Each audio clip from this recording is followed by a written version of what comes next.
There are cases that have not only survived time, they have survived oblivion. And before this historical reconstruction begins, the researcher who narrates it leaves only a discreet request in the footnote of his notes. Comment on which city you are watching from and what time it is there now. Each record, after all, needs a starting point.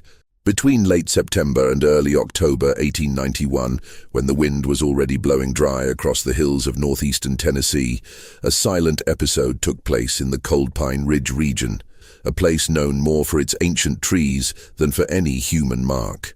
At the top of this range of hills, isolated by narrow trails and limestone irregularities, stood the modest loft that belonged to the widow Maren Coldpine, a light wood residence with small windows, built on land where the sun arrived late and silence arrived too early. Maren was a respected figure and at the same time avoided by the community. A widow, since the age of 32, she made a living weaving thick blankets for travelers and keeping small accounts in hardcover notebooks about those who passed by the hill asking for shelter. Her handwriting, small, precise, slanted, became decades later the main source for reconstructing part of what happened there. Even so, her notes do not explain enough. They only hint, describe, and touch superficially on topics that today have become unanswered questions.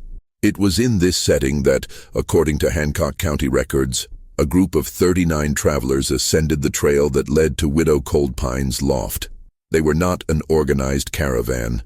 They were families, workers, 2 brothers from Kentucky, 3 traveling merchants, and a small group of miners seeking a way north. What united them was only the need for rest before continuing on through the mountain passes that connected Tennessee and Virginia. Records from that time are scarce but varied.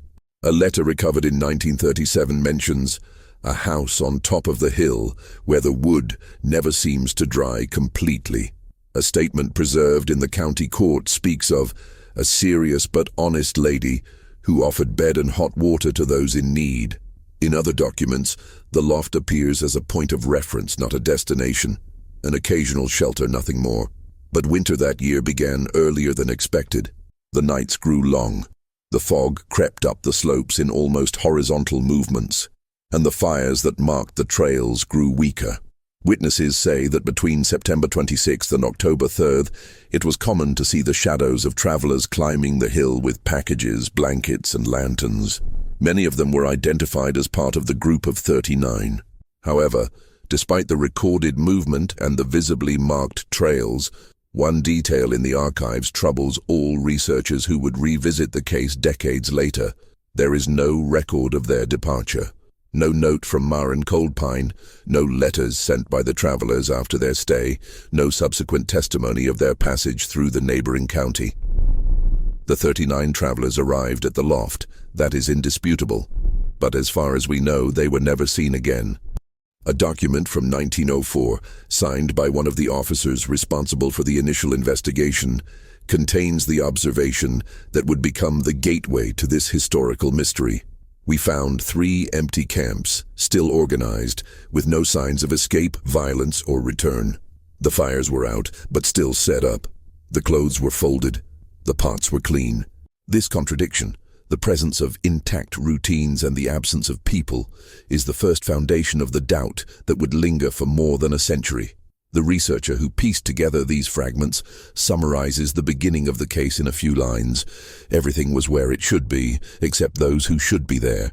And as we move through the remaining archives, a strange detail begins to appear repeatedly, like a faint mark left on the paper by the decades.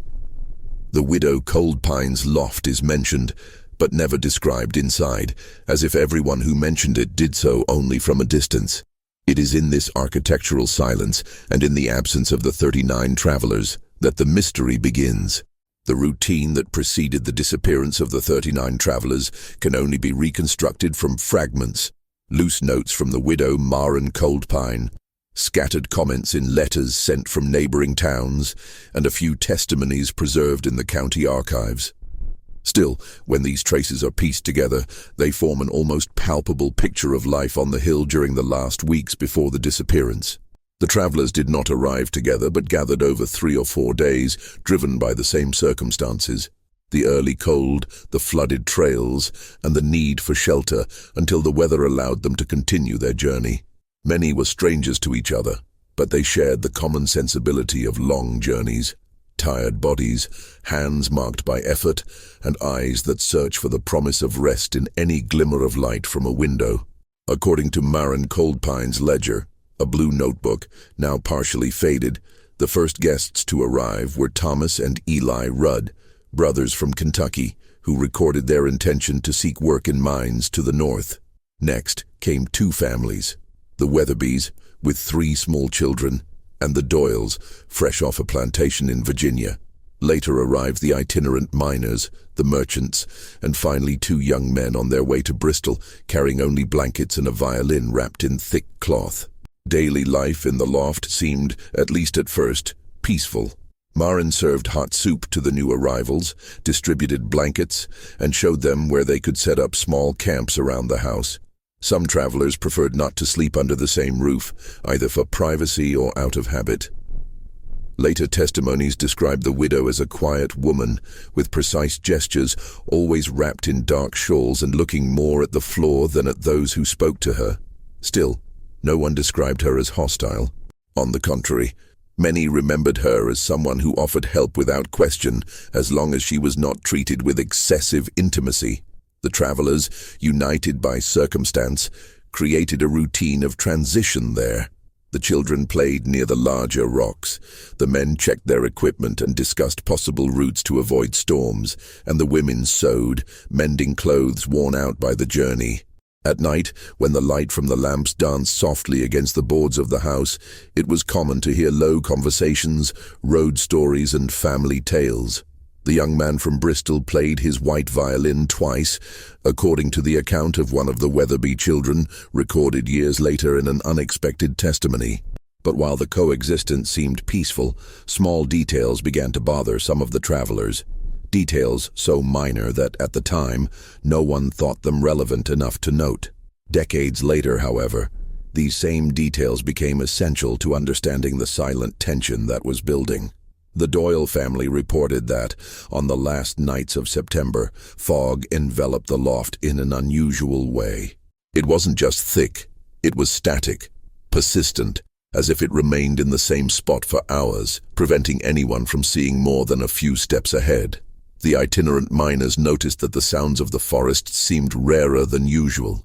They heard no owls, no small animals scurrying about, as was typical in the region, and Thomas Rudd commented, in a low voice, that the wood of the house creaked at the same rhythm every night, as if someone were walking on the upper floor. But according to Maren, the loft had no upper floor, just an inaccessible ceiling. One of the merchants, Sampson Hale, wrote in a letter, recovered in 1921, that the widow Coldpine's expression changed when she saw lamps lit after 10 o'clock at night. She didn't complain, she didn't ask for them to be turned off, but her posture became more withdrawn, her gestures more rigid. Hale described this feeling as a shadow crossing her face, like someone remembering something that should not be remembered. Despite the subtle signs, life went on. The travelers intended to stay only until the end of the first week of October, when the weather was expected to improve. Some planned to head north, others back to the main roads heading east. The Weatherby children asked daily when they would see the river again. The hope for continuity was clear and common. What no one knew, and what would only become clear when the camps were found empty, was that in the last 2 days recorded, the group's dynamics began to change in a subtle, almost imperceptible way. Some travelers began to talk less. Others stayed up late, watching the hills with unease. And according to one of Maren's last notes, a sense of urgency spread, even though no one had anywhere to run. It is in this atmosphere of growing silence, of routines beginning to fail, and of glances avoiding the night, that the case takes its first concrete turn. The trails that had previously been traveled with ease began to appear without footprints the following morning. Reconstructing the night when the 39 travelers disappeared requires archaeological effort, not of objects, but of silences. The few references available come from statements made weeks later, from almost erased marks on the ground, and above all, from the last notes of the widow Maren Coldpine found in her blue notebook. They are brief lines, without explicit emotion, but loaded with pauses that today sound like warnings not understood in time. The afternoon of October 3rd, 1891, began colder than usual. The wind, which normally blew across the hills with irregular force, blew steadily, as if coming from a single direction. The fog, which had settled on the hillside since dawn, had not dispersed. It remained trapped among the trees, hanging like motionless curtains. All the travelers noticed the phenomenon, but attributed the growing discomfort to bad weather. Still, something in their later statements indicates a pattern. The travelers spoke more quietly, as if afraid of being heard in a place where, above all, there was no one to listen. In the late afternoon, some men went to fetch firewood a few meters from the camps. They found branches that were still damp, pieces of trunk that seemed to have been touched by the fog all week, and a stillness so profound that, according to miner Nathan Kells, it gave the impression that the air had weight. The statement was made years later, in a tavern in Knoxville, when there was no longer any investigation and no one was seeking official answers, just scattered accounts of memories that insisted on surviving. At 6 o'clock in the evening, according to Maren's ledger, soup was served. The travelers ate near the campfires, which burned with difficulty, as if the humidity prevented the wood from fully igniting. The children played less. The adults remained close to the circle of light, avoiding straying into the shadows of the hill. The young man from Bristol's violin did not play that night. From that point on, what is known has been reconstructed from the position of objects found later. Clean pots, folded blankets, boots lined up near the camp entrances. Everything indicates that the travelers retired in unusual silence, without prolonged conversations, without songs, without road stories. The lamps were extinguished early, perhaps out of respect for the unspoken request of the widow Coldpine, perhaps out of a collective instinct that could not yet be named. At 9 o'clock that night, according to Maren's notes, the fog intensified to the point of completely obscuring the view of the main trail. The loft seemed isolated from the rest of the world. The wind stopped. There are no records of sounds, no footsteps, no animals, no traditional creaking of older trees. Just massive silence, which seemed to touch the walls of the house like a physical weight. And it is in this silence that the descriptions begin to diverge. One of the travelers, Samson Hale, who left the hill 2 days before the disappearance due to a foot injury, later reported that before leaving, he had heard a strange noise coming from inside the forest. Not an animal, not a voice, but something like a dull thud, repeated only once. He described the sound as a log giving way, but without falling. Thomas Rudd had already said on the morning of the 2nd that he had heard footsteps during the night. He swore they did not belong to the travelers. They were light, rhythmic, as if someone were walking on wood, even though the loft had no upper floor. But these testimonies referred to previous days. The specific night of the disappearance remains shrouded in gaps. The only document contemporary to the event is Maren's notebook. In it, the last entry on the 3rd simply reads, "Everyone quiet, fog even denser. Something on the trail seems erased." From that point on, the following pages are torn out. Investigators concluded that the travelers must have disappeared between 2 and 4 in the morning, based on the state of the campfires and the absence of footprints after the light rain that fell during the night. But what happened in that interval is impossible to state with certainty. Only fragments, clues, and indirectly recorded sensations remain. What is known, and this was repeated in several statements, is that no one seemed to leave the site in a hurry. There were no open trails, broken branches, scratches on the ground, signs of escape, or signs of confrontation. The camps looked as if they had been abandoned suddenly, but not violently. One of the Rudd brothers left his coat hanging on a branch. The Weatherbys left behind a small wooden box where they kept seeds. The violin remained wrapped, intact. The weather that night, according to experts who analyzed meteorological documents from the time, was prone to persistent fog, but not storms. The maximum recorded was a light drizzle shortly before dawn. This means that whoever left, if they left at all, did not do so because of an obvious emergency. When the officer in charge of the initial investigation arrived at the scene 3 days later, he found marks that still trouble researchers today. 3 extinguished but assembled campfires, pots organized beside them, blankets folded identically. He described the scene as preparations for those who intend to return to camp after a short break. But no one returned. The total absence of footprints around the loft, except for those of the officer himself, has raised speculation for decades. Could the fog have erased the tracks? The rain, gently? Perhaps, but experts disagree. The soil in the region, which is particularly moist, leaves deep marks that do not disappear easily. If 39 people had left the site on foot, together or separately, there would be some record on the ground. The investigation deepened when, among the remaining objects, they found a detail that would become the most disturbing evidence in all the documentation. A second, smaller, hardcover notebook that did not belong to the widow Coldpine. It contained no written records. Only 3 pages had been removed, with traces of pen pressure, as if someone had written something and torn out the pages before leaving the loft. Experts at the time concluded that the notebook had been used recently, perhaps that very night, and, judging by the depth of the marks, something had been written in haste, possibly under stress. In 1938, during a belated analysis of this notebook, experts identified traces of ink that could never be deciphered, but which, from the position and rhythm of the lines, suggest a short, direct sentence finished before the page was torn out. The only recognizable word, reconstructed by low-precision microscopy, became the most controversial point of the case. Wait, it is not known who wrote it.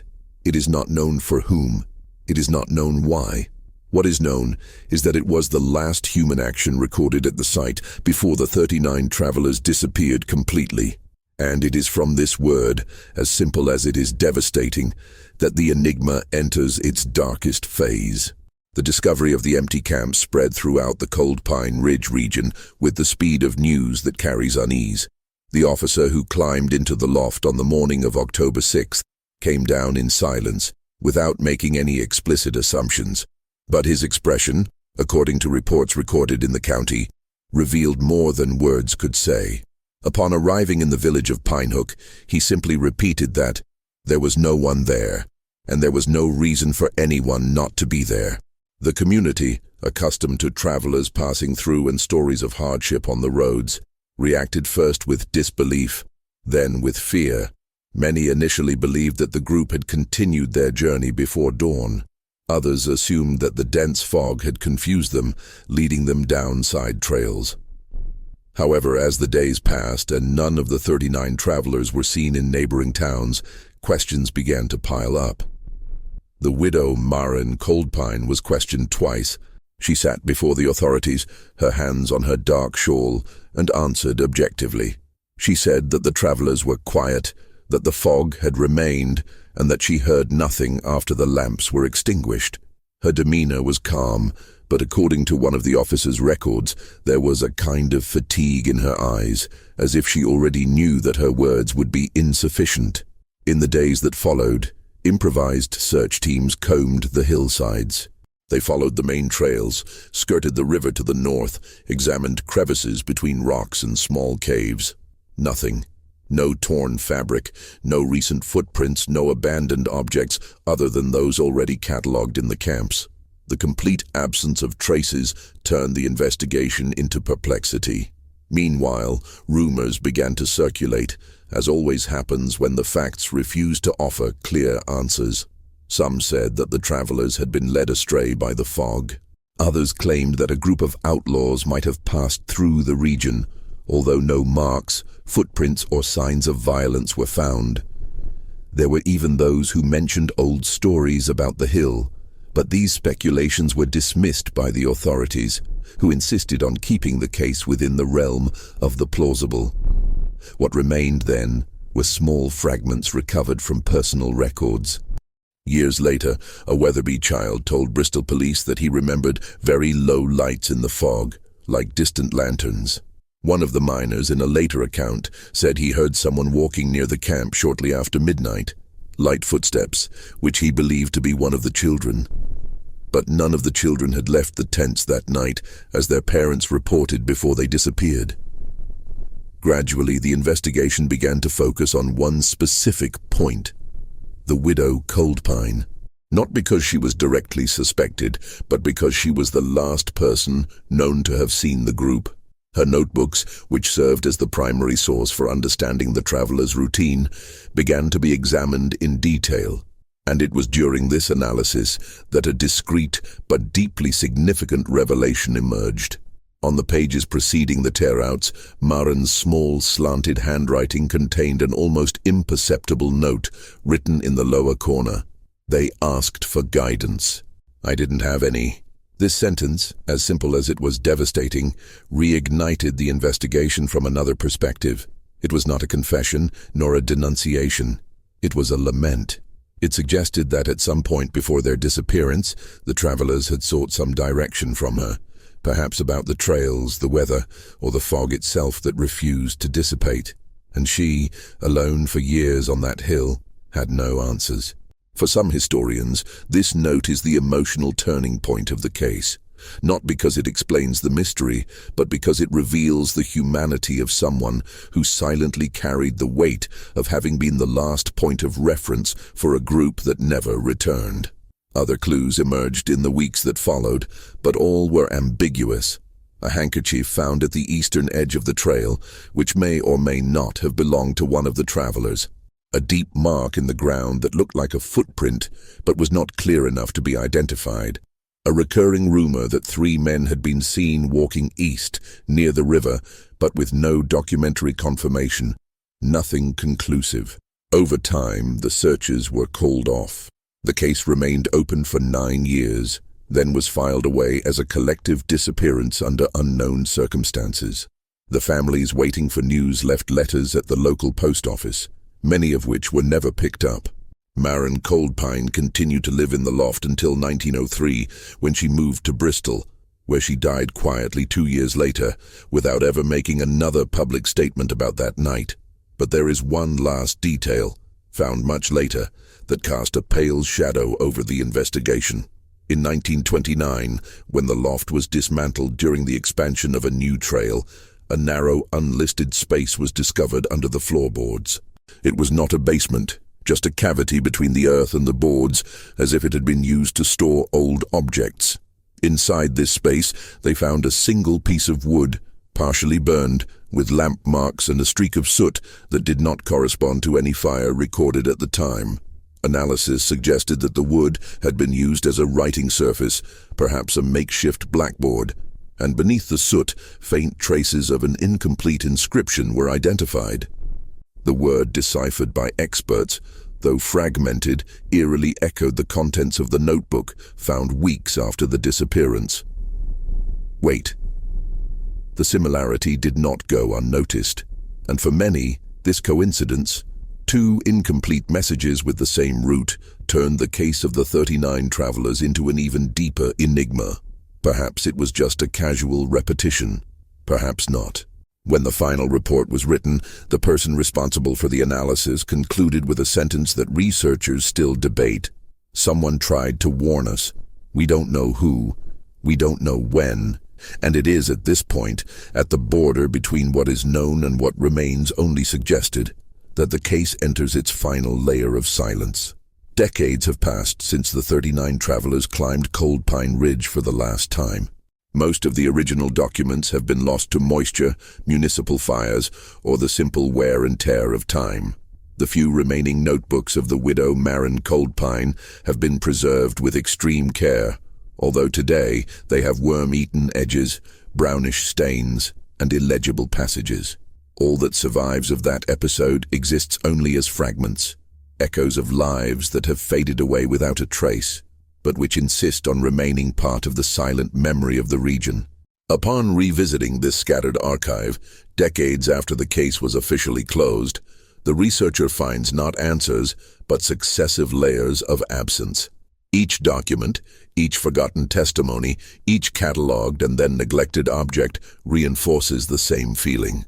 The disappearance of the 39 travelers cannot be explained solely by what happened that night, but by what was not recorded before it.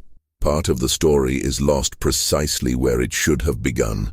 We do not know why the fog remained motionless for so many days, nor why the travelers began to act with growing unease, recorded only indirectly. We do not know why the final pages of Maren's notebook were torn out, nor by whom.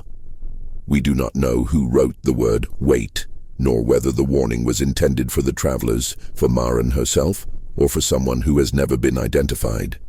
In reconstructing this episode, the first observation is simple.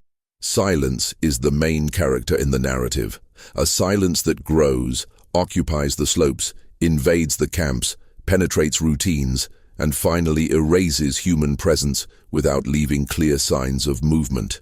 A silence that has become, for many historians, the most striking signature of that hill.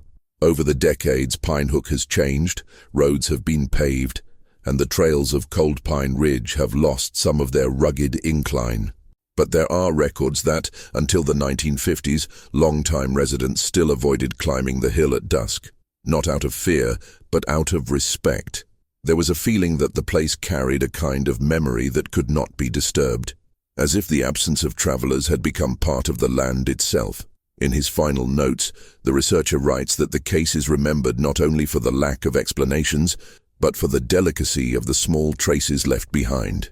The clean pots, the folded blankets, the wrapped violin, the hanging coat, the campfire set up in anticipation of warmth. Each object seems to represent an abrupt interruption of routine, as if lives had paused, not disappeared. This impression persists in later studies. The case does not sound like escape or abandonment, but like suspension.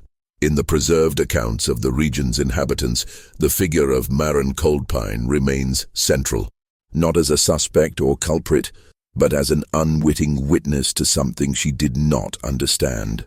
Her tired gaze during interrogations, her succinct answers, the silent weight she carried in the following years give the case a deeply human dimension.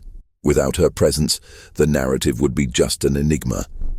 With her, it becomes a silent tragedy.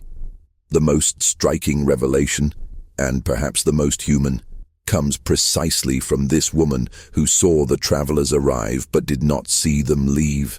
When she wrote that they asked for guidance and that she did not have any, she left behind a confession that does not point fingers, but exposes the fragility of those who live in isolation and witness, without understanding, the beginning of an irreversible absence. Her last contribution to the case is not in words, but in the final silence of her pages, a silence that echoes to this day. Over the years, many have tried to reconstruct exactly what happened that night. Some looked for weather patterns, others revisited possible routes. Some devoted themselves to analyzing the second notebook found under the floorboards, believing that the repetition of the fragmented word, "wait," was the key to the enigma. But despite their efforts, the case remained resistant to linear explanations, not because it is fantastic, but because there is a lack of evidence. There are no footprints, no witnesses, no records to support a single interpretation. And perhaps that is the harshest truth of the case. There is no conclusion. There is no last page. There is no formal closure.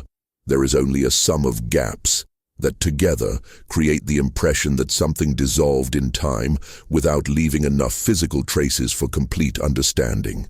The researcher, upon completing his reconstruction, writes not a theory, but an observation that repeats itself throughout all the years he studied Coldpine Ridge.